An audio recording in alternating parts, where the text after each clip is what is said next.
pessoal aí puder enviar a live para seus conhecidos, quem vocês acham que vai gostar do assunto.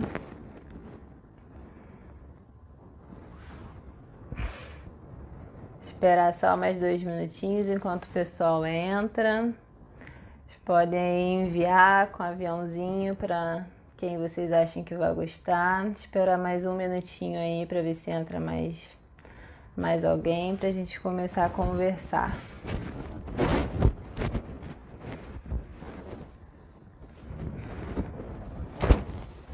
Mas é isso, vocês podem ir me falando, vocês sabem passar as sondas, as indicações de sondas para nutrição entérica, as sondas nasesofágicas, sondas de esofagostomia, de gastrostomia, enterostomia. Vocês sabem realizar a aplicação, vocês sabem indicar.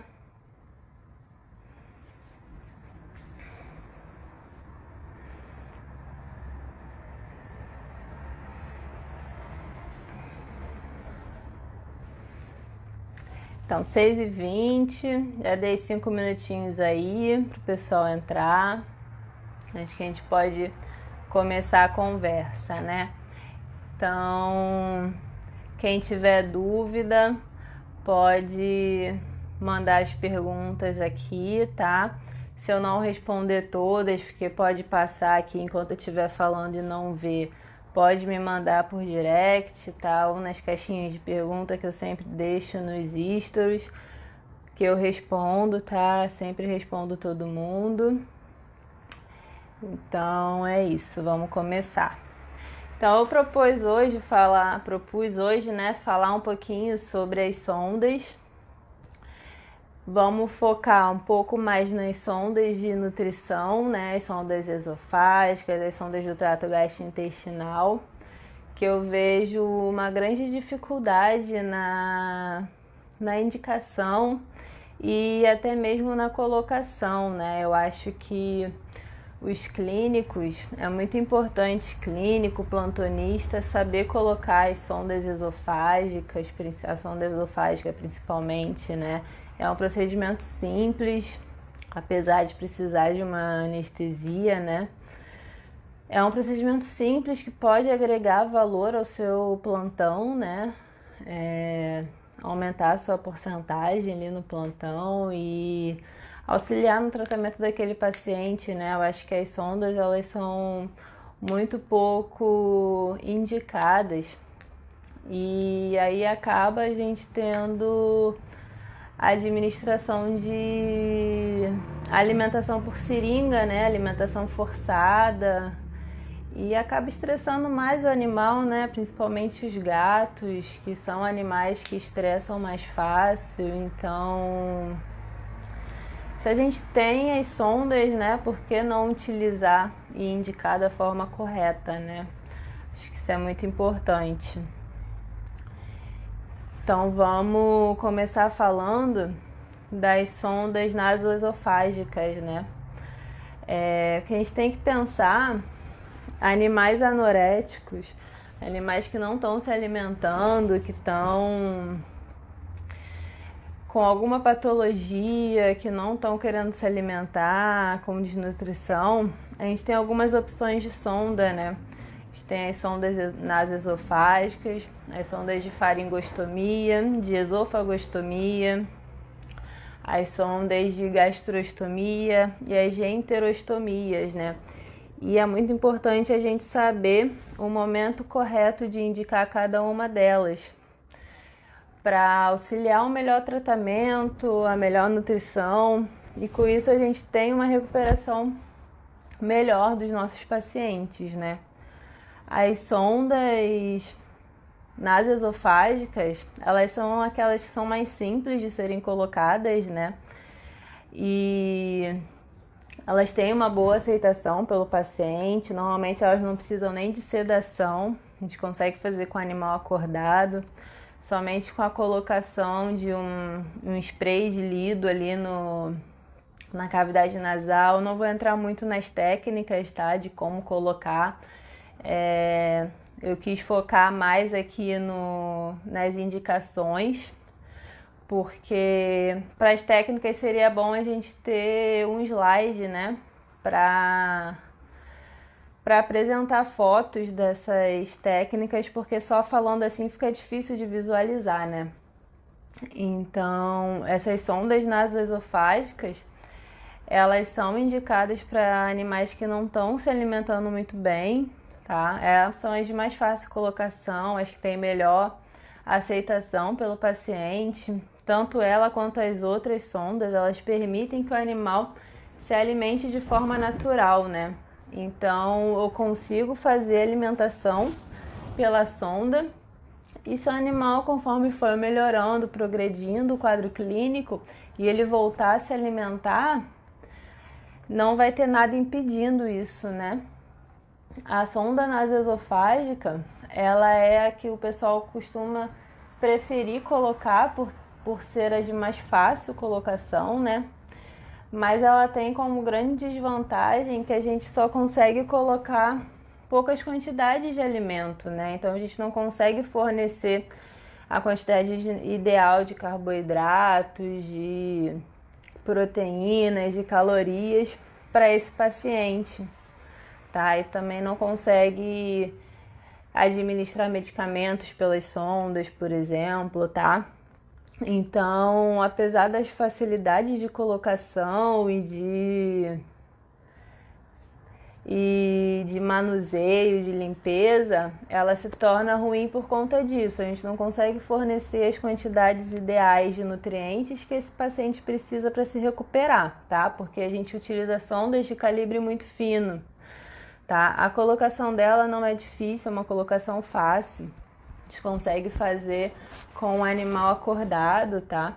Então a gente tem que passar pela parte lateral ali da narina, tá? Não vou focar muito nessa colocação, mas no geral a gente tem que medir a sonda ali em torno da 7ª, 8ª costela e passar numa localização ventrolateral da narina, tá? E progredir para uma direção caudo-ventral. E aí, quando a gente vai acessar ali a cavidade nasal e a gente sente, quando a gente chega ali nas coanas e tal, e progride de forma natural, tá? Para ter certeza, o ideal é fazer uma radiografia, para ter certeza que está no esôfago. A gente não pode ultrapassar muito a parte medial desse esôfago, chegando ali perto da cárdia, da entrada do estômago, porque a gente pode causar ânsia de vômito, tá? E isso serve para qualquer uma das sondas, tanto a nasoesofágica quanto a de faringostomia ou a de esofagostomia, tá? O ideal é ela estar ali entre a 7ª e 8ª costela, que vai estar na porção medial do esôfago. O ideal é ter uma radiografia após colocar, para a gente ter certeza que está na localização certa, que a gente não entrou na cavidade, no trato respiratório, tá? E uma outra forma, caso não tenha disponível a radiografia, a gente pode injetar em torno de 5 ml de solução fisiológica, tá? E verificar se vai ter tosse.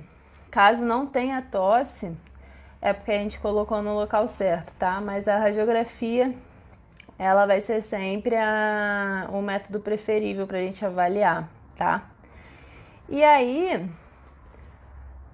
sabendo que a sonda nasoesofágica, ela não nos permite a nutrição adequada, né, desse paciente, a gente tem outras duas opções, que vão ser as sondas de faringostomia e as sondas de esofagostomia, que são sondas, assim, de fácil colocação também, tá? Não exigem técnicas muito complexas e, na minha opinião, assim, na opinião da maioria dos veterinários, creio, é muito importante o clínico, o plantonista, saber colocar essas sondas, sabe? Não são procedimentos difíceis e podem ser feitos em ambulatório ou no centro cirúrgico. Eles necessitam de uma anestesia geral, tá? Talvez isso complique um pouco mais, mas são procedimentos simples também, tá? Eles possuem fácil colocação,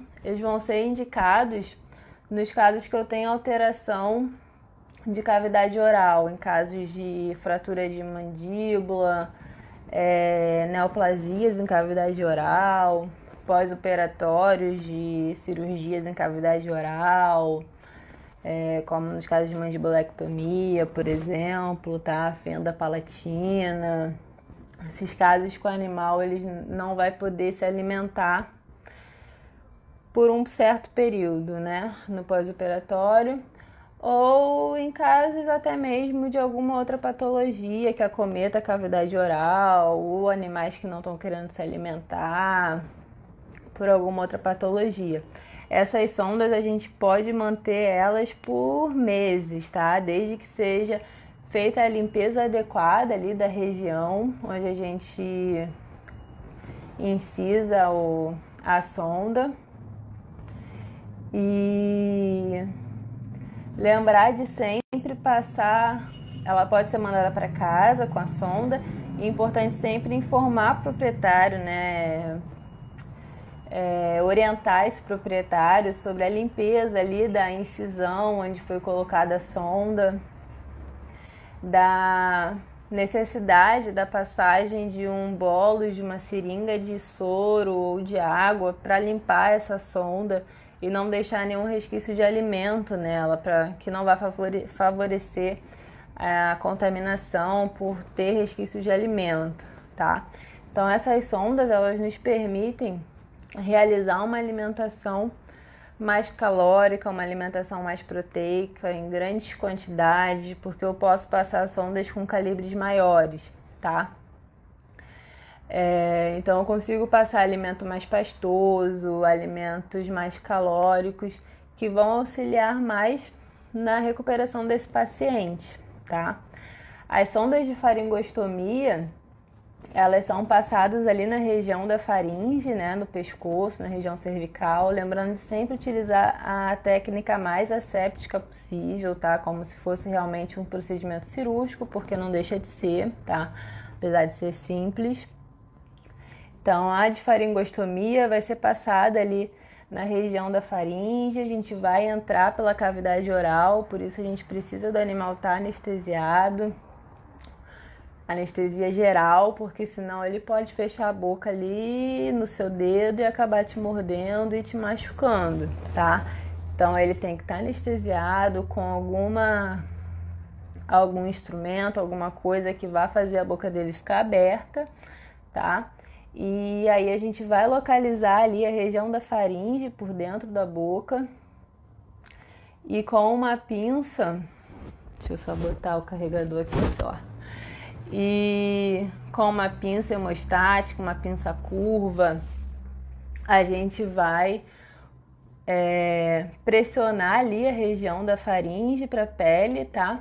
Incisar com um bisturi essa região e puxar a pinça, puxar a sonda com a pinça para fora da boca, lembrar de sempre marcar em torno da 7ª, 8ª costela também, tá? Vai ser sempre em torno da 7ª, tanto a nasoesofágica, quanto a de faringostomia, quanto a de esofagostomia. Elas têm que estar nessa região, na região medial ali do esôfago, tá? E aí a gente puxa com a pinça para fora e reintroduz no esôfago, tá? As sondas de laringostomia, elas têm maiores incidências de complicações de introdução na cavidade respiratória, tá? Então, se eu introduzo na cavidade respiratória, no trato respiratório, eu vou ter tosse, eu vou ter ânsia de vômito, eu vou ter broncoaspiração, tá? Então, a gente tem que ter muito cuidado no momento de reintroduzir essa sonda para não entrar no trato respiratório, não entrar na traqueia ao invés de entrar no esôfago, tá bom? E a sonda de esofagostomia, ela vai ser indicada nos casos que a gente tem alterações também na faringe, tá? Então, além de alterações na cavidade oral,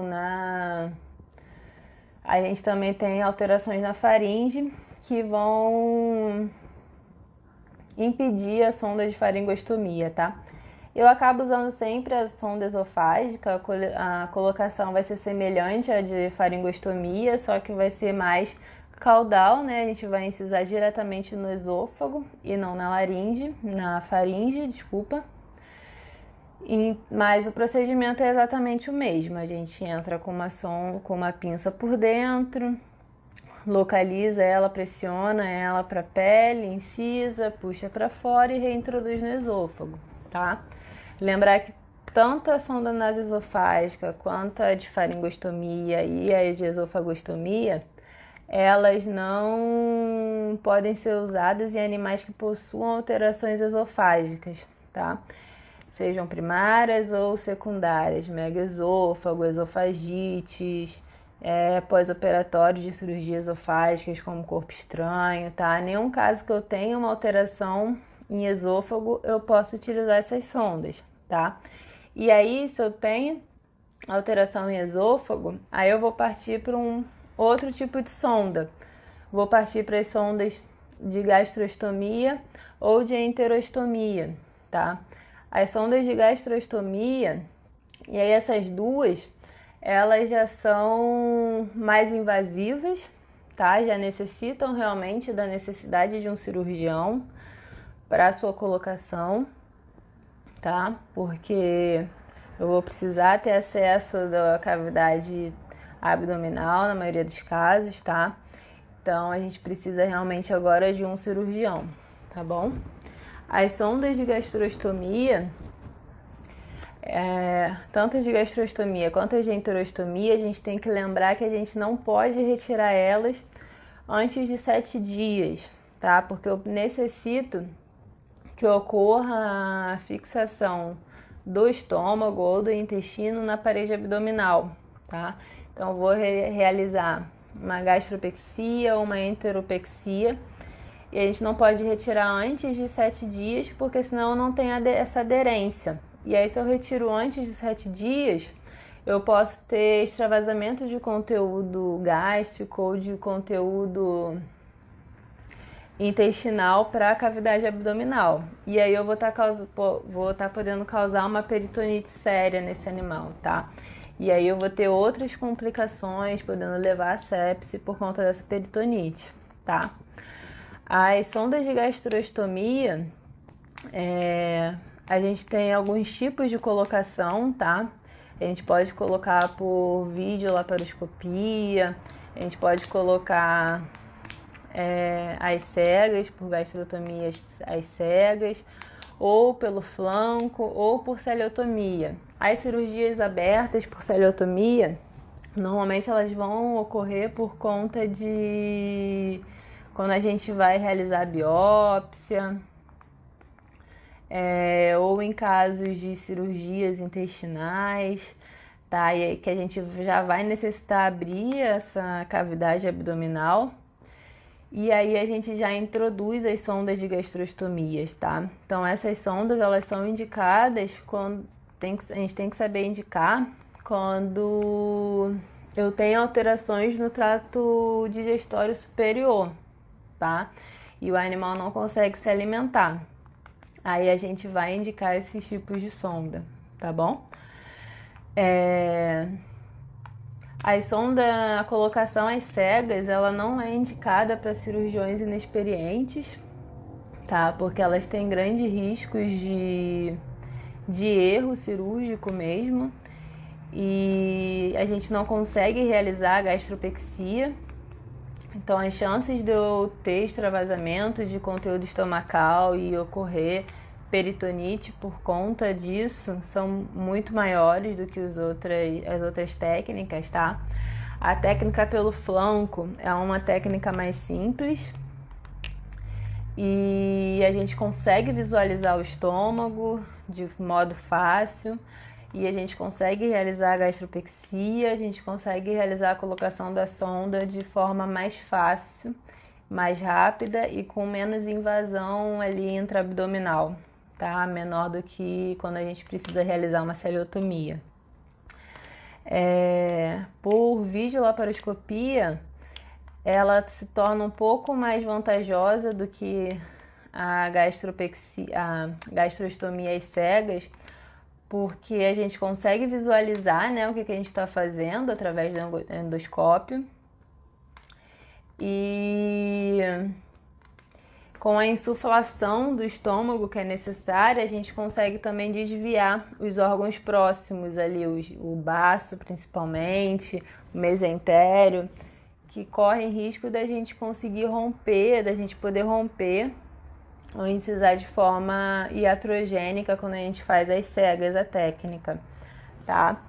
Então, são 4 tipos de técnicas diferentes e que aí vai da opção do cirurgião mesmo, da sua preferência, a não ser a porceliotomia, que vai ser mais indicada realmente em casos onde eu tenho neoplasias gástricas e que já vai ser necessário a abertura dessa cavidade abdominal.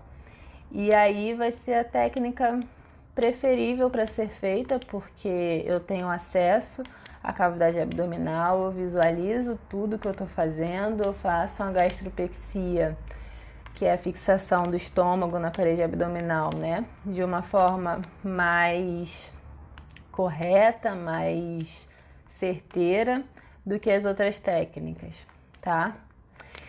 E a enterostomia ou a jejunostomia, né?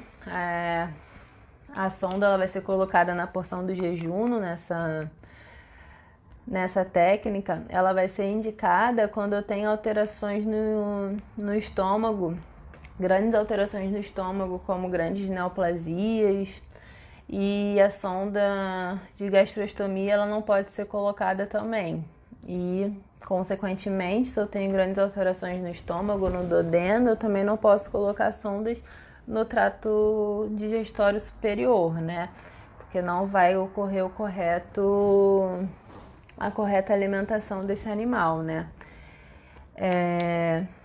Casos de são necessárias gastrectomias parciais grandes, tá? Em casos de neoplasias estomacais, em casos de pancreatites graves também, cirurgias hepatobiliares também vai ser indicada, as sondas de enterostomia, tá? São alguns casos que a gente indica. A sua desvantagem, o que vai ser? As sondas de enterostomia, elas são necessárias também a presença de um cirurgião para colocar, tá? Porque eu vou precisar de acesso na cavidade abdominal. Vou necessitar também de uma enteropexia para fixação desse intestino na cavidade, na parede abdominal, tá? E o intestino, a gente tem que lembrar que ele vai estar depois do estômago, né? Então, a gente não pode oferecer grandes quantidades de alimento, nem alimentos muito calóricos. A gente tem que lembrar que a digestão ela ocorre no estômago. Então, no intestino eu não vou ter os ácidos gástricos, não vou ter as proteases, as lipases que vão ser responsáveis pela digestão. Então, eu tenho que fornecer alimentos já pré-digeridos nesse intestino. E o intestino ele também não é favorável, ele não consegue receber grandes quantidades de alimento, tá? Então, a gente tem que fornecer alimentos já pré-digeridos e em pequenas quantidades. Então, são animais que vão ser necessário a colocação, a internação, a sua hospitalização enquanto estiverem com a sonda, tá? Essa sonda também não pode ficar menos de 7 dias. E essa infusão de alimento, ela vai ocorrer de forma contínua. Então, vai ocorrer uma infusão contínua de alimento ali no intestino, tá? São sondas que são bem menos utilizadas, tá? Mas que é bem importante a gente saber, em casos de neoplasias gástricas, onde o animal não está se alimentando, não está comendo, não adianta a gente forçar uma alimentação oral que ele não vai estar fazendo a correta alimentação, tá? Animais que estão vomitando constantemente também é uma indicação, tá? Porque não adianta a gente fornecer alimento por via oral para animal que está vomitando constantemente. Ele vai vomitar esse alimento também, tá? Então, as sondas de enterostomia, apesar de serem bem menos utilizadas, bem menos indicadas, elas são bem importantes e a gente tem que saber o momento correto de indicar essas sondas, tá? Tanto as sondas de faringostomia, de esofagostomia, gastrostomia, elas são removidas e não é necessário a gente fechar o orifício ali da incisão dessa sonda, tá? Esses orifícios eles tendem a fechar em torno de 4 a 5 dias de forma por segunda intenção, tá? Então não é necessário a gente fechar e é extremamente importante a gente realizar a limpeza adequada desses orifícios, tá? Sempre que a gente tem um animal com sonda, manter eles com colar elisabetano, senão ele vai colocar a boca ou a pata e vai acabar removendo essa sonda de forma precoce. E aí a gente vai ter aquelas complicações que eu comentei, no caso das gastrostomias, das enterostomias, a peritonite. No caso da sonda nasoesofágica tem menos complicações, mas vai ser necessário um incômodo novamente para remover, para recolocar essa sonda, né? Então, manter sempre com colar, manter a limpeza adequada do orifício de entrada da sonda e a limpeza adequada da sonda também, tá? Sempre lembrar de orientar o proprietário de limpar essa sonda toda vez que passar um alimento, tá? E essas sondas a gente permite também a passagem de medicamentos, tá? Além de permitir a alimentação normal do animal, caso ele queira se alimentar, né? Caso ele, conforme ele for melhorando, ele consiga se alimentar de forma natural, tá? Vocês têm alguma dúvida sobre essa parte de sondas para alimentação enteral? Vou falar só um pouquinho sobre as sondas de cistostomia também, tá? Que são muito pouco indicadas, mas elas também são muito importantes e tem algumas indicações importantes na nossa rotina, tá? Então, se vocês tiverem algumas dúvidas sobre essas sondas para alimentação, podem ir mandando aí pra gente falar um pouquinho sobre a sonda de cistostomia também, tá?